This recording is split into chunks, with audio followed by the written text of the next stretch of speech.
दोस्तों, जन्माष्टमी की पवित्र पूजा के मौके पर एक ऐसा दृश्य सामने आता है जो हर किसी की रूह तक हिला देता है।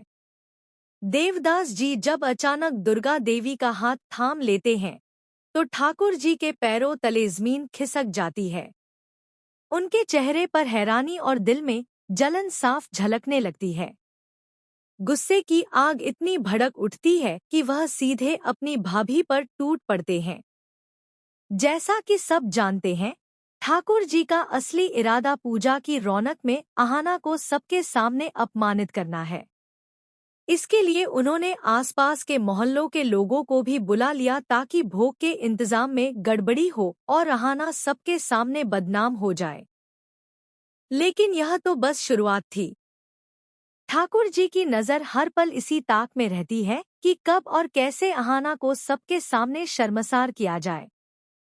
वहीं पोल्टू अपनी मां के साथ खामोश रहकर मौके का इंतजार करता है। माम बेटे का इरादा साफ है, आहाना को नीचा दिखाना।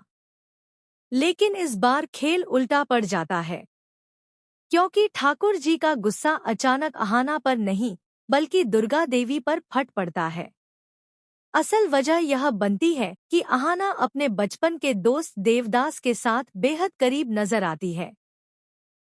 हाथों में हाथ डाले दोनों एक दूसरे से दिल की बातें कर रहे होते हैं।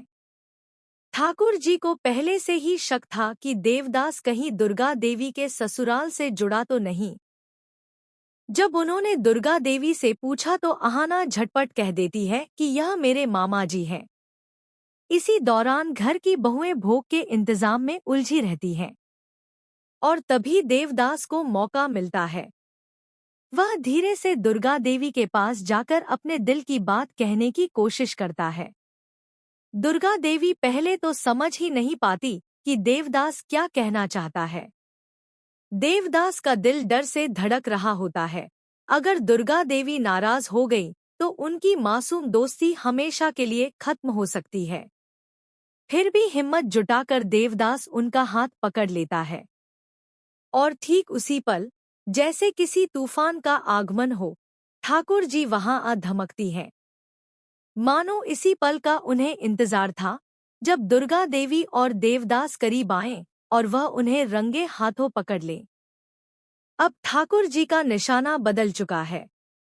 पहले उनका मकसद आहाना को सबक सिखाना था, लेकिन अब उनकी नजरें दुर्गा देवी पर टिक गई हैं।